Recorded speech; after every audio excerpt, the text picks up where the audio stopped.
Bonjour à toutes et à tous, bienvenue dans ce nouveau rapport politique de la semaine.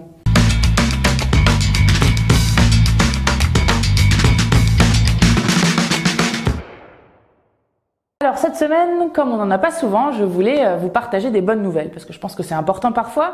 Et la première bonne nouvelle, qui est vraiment une bonne nouvelle pour le pays tout entier, c'est que le grand débat est fini cette semaine et que donc nous allons arrêter de bouffer du Macron matin, midi et soir avec ce grand débat qui n'a servi absolument à rien, comme nous le disons depuis le début, à part à essayer de gagner du temps en espérant qu'à la fin, le mouvement populaire des Gilets jaunes dans notre pays n'existe plus. Et pas de chance, il continue et bravo à toutes celles et tous ceux qui s'y engagent.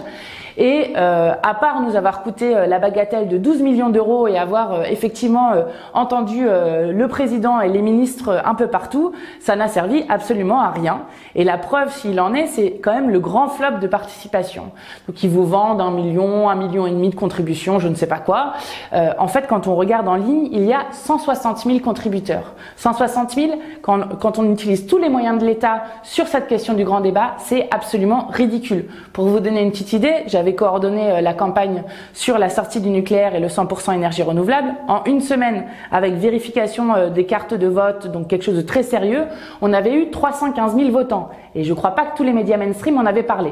Donc pour vous dire, 160 000 contributions, c'est ridicule. Et en plus, ceux qui ont contribué sont souvent les gens les plus aisés du pays, donc qui n'ont pas de choses à reprocher à la politique d'Emmanuel Macron. Et lorsque ce n'est pas le cas et que ce sont d'autres gens qui ont contribué, moi j'ai regardé dans des contributions qui ont été faites, on demande le rétablissement de l'ISF, on demande le référendum d'initiative citoyenne, et comme l'a déjà dit le président Emmanuel Macron lui-même, ils ne changeront pas de politique. Donc c'est quand même une très bonne nouvelle que ça soit enfin fini ce grand blabla national, qu'ils soient obligés d'annoncer maintenant les mesures qu'ils ont entendues des Français, et on va bien voir qu'ils ne vont pas prendre des mesures pour repartager les richesses, pour faire enfin des vraies mesures démocratiques. Et donc, encore une fois, ça annonce un printemps populaire qui sera fort en contestation, et cela nous réjouit parce que il faut absolument lutter contre cette politique injuste du gouvernement. Donc ça, c'était la première bonne nouvelle. La deuxième bonne nouvelle, elle vient de nous arriver hier, c'était suite à une saisine du Conseil constitutionnel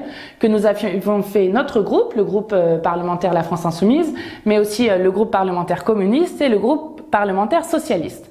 Nous avions fait une saisine sur la question de la loi anti-manifestants qui faisait des interdictions arbitraires de manifester avec une voie administrative plutôt qu'une voie judiciaire.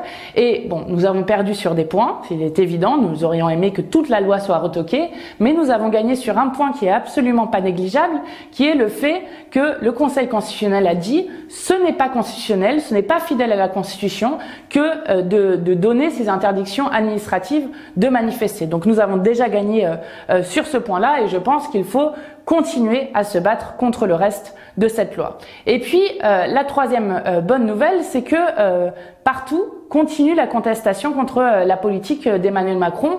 Alors bon, vous le savez, chaque semaine, le mouvement des Gilets jaunes perd du souffle, toutes les semaines, les oppositions perdent du souffle, les associations, tout le monde perd du souffle, mais ça continue encore plus fort. Donc on voit bien que le vent souffle avec nous. Et notamment hier, il y avait une très très grosse mobilisation des enseignants et enseignantes sur la question de la réforme que fait le ministre de l'Éducation, le ministre Blanquer. Et il y avait à la fois une grosse manifestation, mais aussi beaucoup d'enseignants et d'enseignantes en grève dans les différents départements qui disent ça suffit de casser le modèle de l'éducation de la maternelle jusqu'à l'université. Donc ce sont des excellentes nouvelles. Alors face à ça, nous avons un gouvernement qui va être obligé de dire ce qu'il va faire et quelles sont les mesures qu'ils vont prendre, qui vont être pour sûr des mesures qui vont continuer dans leur politique. Il n'y a qu'à voir le remaniement qu'ils ont fait en début de semaine. Le remaniement, ils ont vraiment raclé les fonds de tiroir, hein. Vous avez notamment Sibeth Ndiaye qui est donc la nouvelle porte-parole du gouvernement.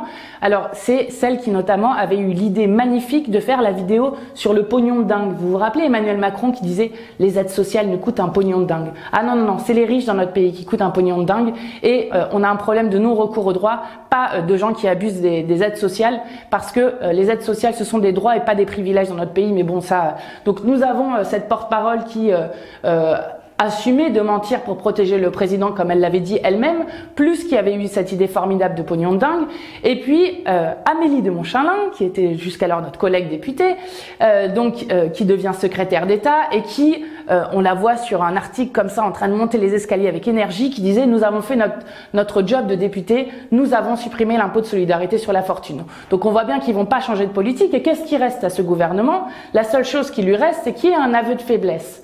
C'est de taper de manière extrêmement forte sur tous les citoyens et citoyennes qui osent lever la tête. Et il y a un cas très symptomatique dont je vous avais déjà parlé, mais dont je veux reparler parce qu'il s'est passé quelque chose de très grave cette semaine.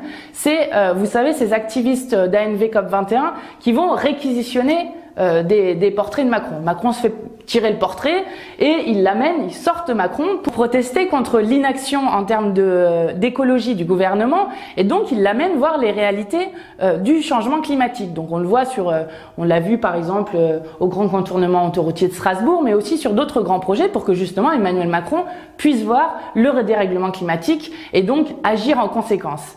Donc cette opération qui est une opération militante absolument pacifiste et extrêmement réprimée. Je vous en avais déjà parlé, il y a jusqu'alors 32 portraits qui ont été réquisitionnés et il y a déjà 13 militants qui vont passer en procès avec garde à vue, perquisition avec des moyens de l'antiterrorisme. C'était d'ailleurs marqué très clairement dans une circulaire qui avait été donnée à toutes les gendarmeries sur la question de ces actions de réquisition des portraits d'Emmanuel Macron dans les mairies. Et qu'est-ce qui se passe cette semaine ?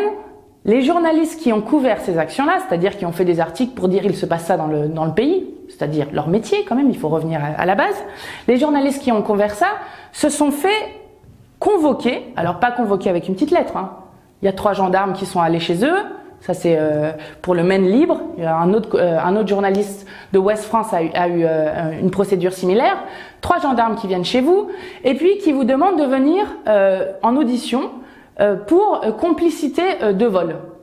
Alors quand même c'est assez délirant d'en arriver là, donc ils ont vu qu'ils avaient fait une erreur, donc ils ont reculé, donc maintenant ils sont auditionnés comme témoins, mais vous vous rendez compte que dans notre pays, des journalistes qui font leur métier, qui vont couvrir des événements militants, seraient maintenant complices des actions militantes non violentes qui ont été faites. Donc on marche en plein délire. Et pourquoi je vous dis que c'est un aveu de faiblesse? Parce que quand il ne vous reste plus que ça pour défendre votre ordre injuste, alors oui, c'est un aveu de faiblesse. En plus, on a appris cette semaine que apparemment le président était rincé, n'en pouvait plus, proche du burn-out. Donc c'est super s'il y a un grand printemps populaire qui arrive, qui mêle à la fois ces stylos rouges, ces enseignants en colère, ces gilets jaunes, ces jeunes et ces moins jeunes pour défendre les causes écologiques. Donc nous avons là une contestation massive de la politique qui est menée par Emmanuel Macron, et la fin du grand débat, je crois, va nous aider pour cela.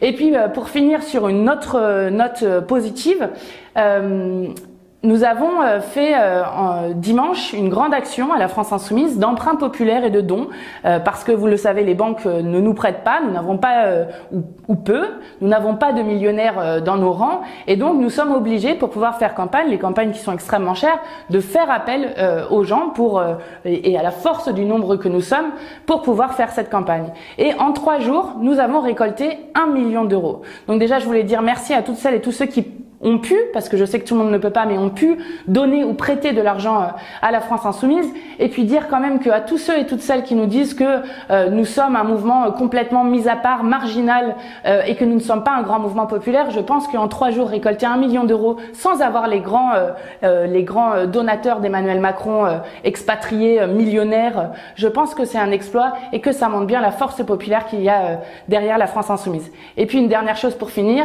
Macron s'est fait tirer son portrait. On l'a vu en train de regarder le film Je veux du soleil de François Ruffin à la dernière projection. Donc il était là, il a vu ce film. Moi, je ne l'ai pas encore vu. Mais le 12 avril, François Ruffin vient avec son film à l'Espace Robespierre à Ivry. Donc vous êtes toutes et tous bienvenus pour se joindre à nous et venir discuter avec François Ruffin de ce beau film qu'il a fait sur cet extraordinaire mouvement populaire qu'il y a aujourd'hui en France, dans notre pays. À la semaine prochaine!